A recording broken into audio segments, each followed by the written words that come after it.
Students, let's start exercise 1.2, which is based upon word problems. So students, we have solved first, second and third sum in our live class, and fourth, fifth and sixth sums. You already have solved these three sums as a homework. I will share its answer keys in group, right? Fourth, fifth sum, sixth sum की answer की मैं group में share कर दूंगी. So let's start from sum number 7th. A merchant had rupees 78,592 with her. She placed an order. कि एक merchant के पास इतनी अमाउंट है, उसने एक ऑर्डर प्लेस किया for purchasing 40 radio sets at rupees 1200 each. उसने 40 रेडियो सेट्स का ऑर्डर दिया. एक रेडियो सेट था 1200 का, राइट? तो 40 रेडियो सेट्स कितने के होंगे? We will multiply these two terms. How much money will remain with her after the purchase? उसके पास परचेजिंग के बाद कितनी अमाउंट बचेगी? So how to solve this sum? So first of all we will multiply these two terms. तो सबसे पहले हमने 40 रेडियो सेट्स की अमाउंट कैलकुलेट करनी है. उसके बाद we will subtract this amount from this given amount. Fine.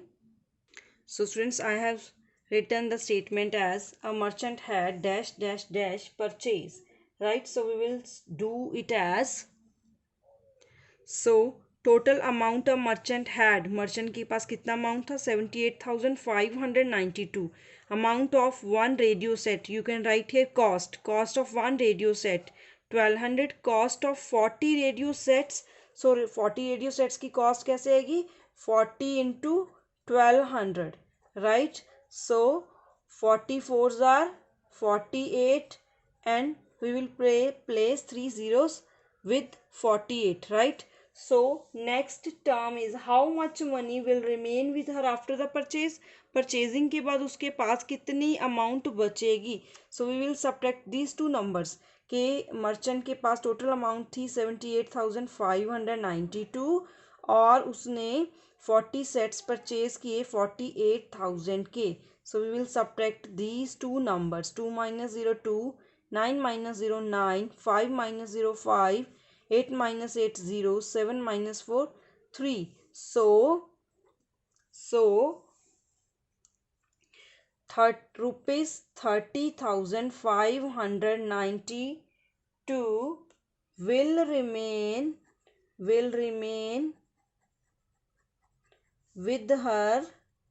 with her after the purchase.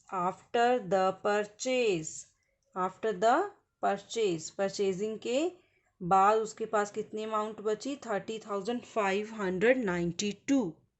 So now next sum is sum number 8. A student multiplied, एक स्टूडेंट ने मल्टीप्लाई किया 7,236 को bye 65 से मल्टीप्लाई किया इंस्टेड ऑफ मल्टीप्लाइंग बाय 56. उसने करना था 56 से लेकिन कर दिया 65 से. By how much was his answer greater than the correct answer?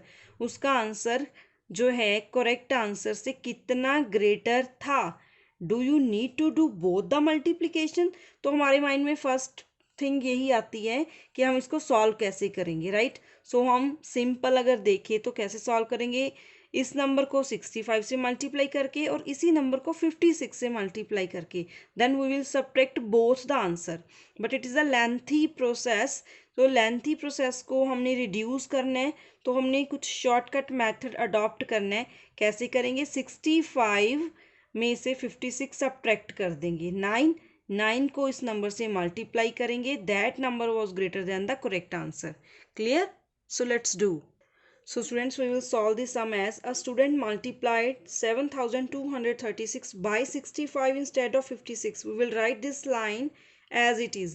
So difference between 65 and 56 दोनों में difference करना है, that is equal to 9. So we will multiply the given number by 9. तो given number को 9 से multiply करेंगे. 9 6 are 54. 5 will carry over 10's place. 9 3s are 27 plus 5 32. 3 will carry over 100's place. 9 into 2, 9 2s are 18 plus 3 21. 2 will carry over 1000's place. 9 into 7, 9 7s are 63 plus 2 65. So answer is 65,124, right? So its answer is the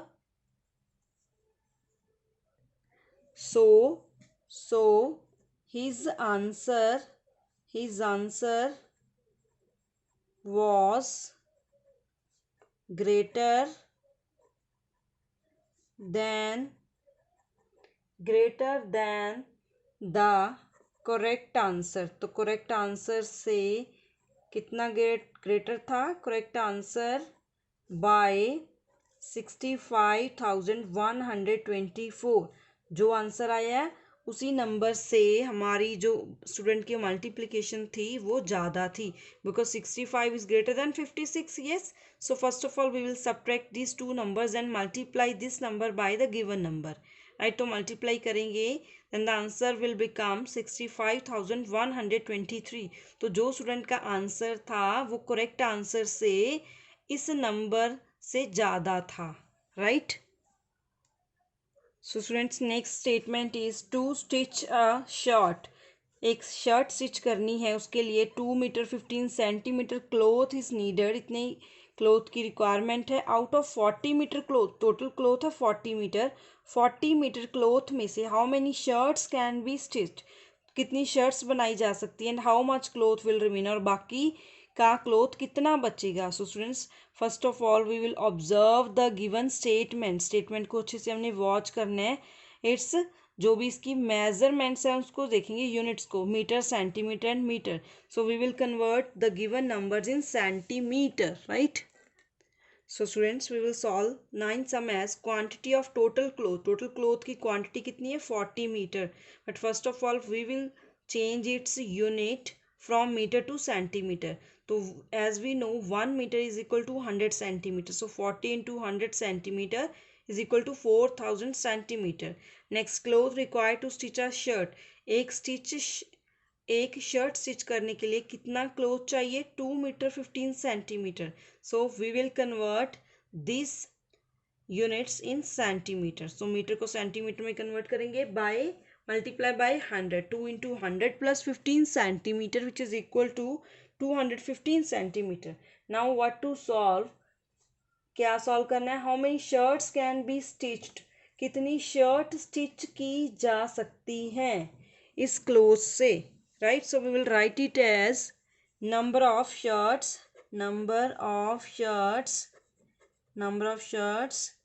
can be stitched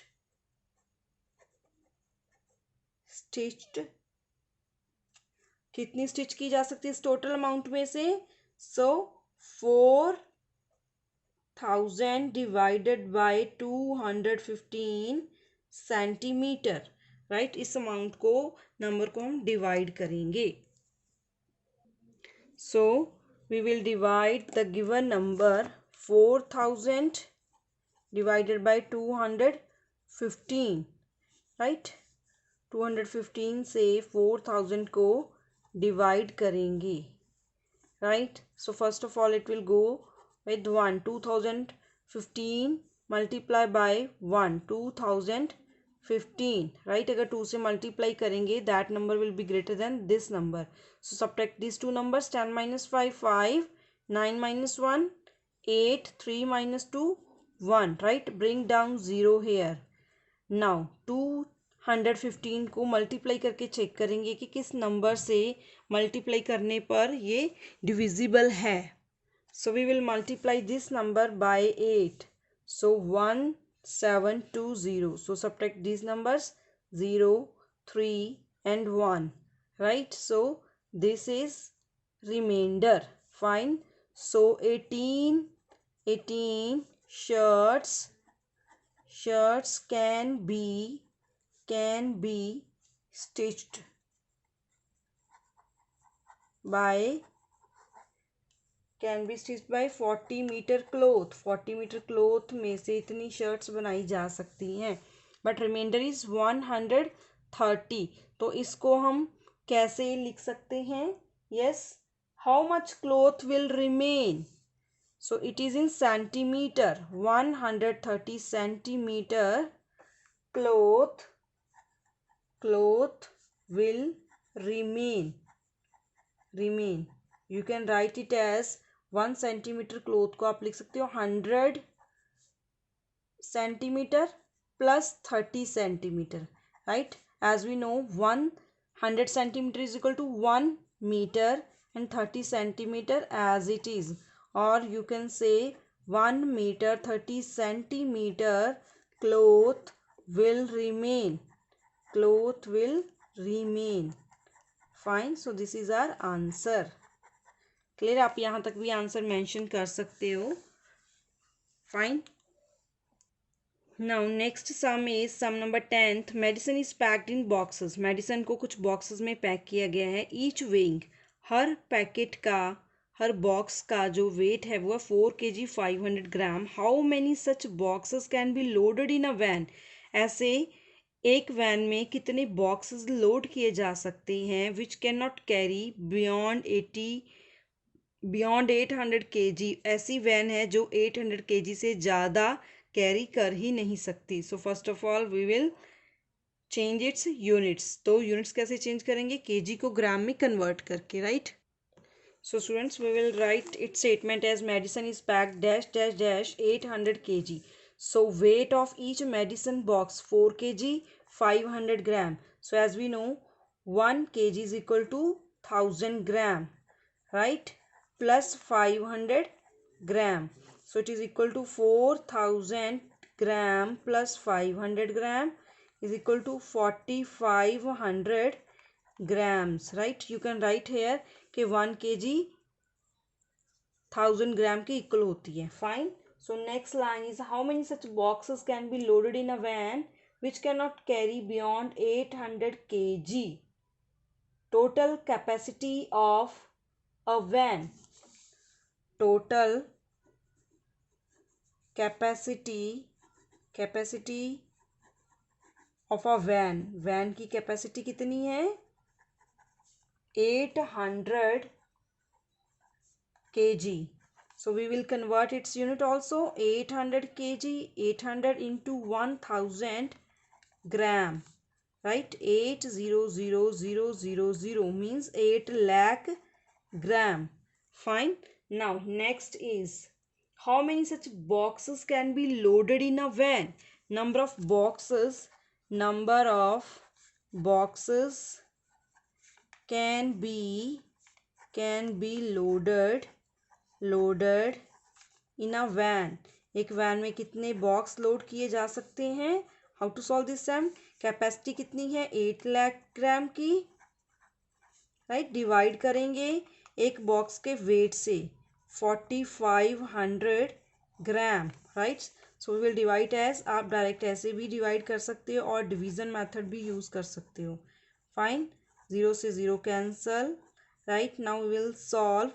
We will cut this number by 5. 5 9s are 95. 16 5s are 80. 0 0. Then is it divisible? So when we divide this number, we will get 177.77. But we can ignore 0.77. Right? क्यों ignore करना है? Because box जो है 0.77 में तो नहीं हो सकता. जो बॉक्स है फिजिकल यूनिट है उसको हम 1 ही काउंट करेंगे, हम हाफ बॉक्स काउंट नहीं करेंगे, right? So answer is 177 boxes can be loaded in a van, right? So this is our answer. Is it clear? So students, we will discuss these sums in our live class also and we will solve its remaining sums. तो live class में remaining sum भी solve करेंगे. Fine. So understand these sums carefully as these sums are much important. Fine. You will note down these sums in your notebook number 1.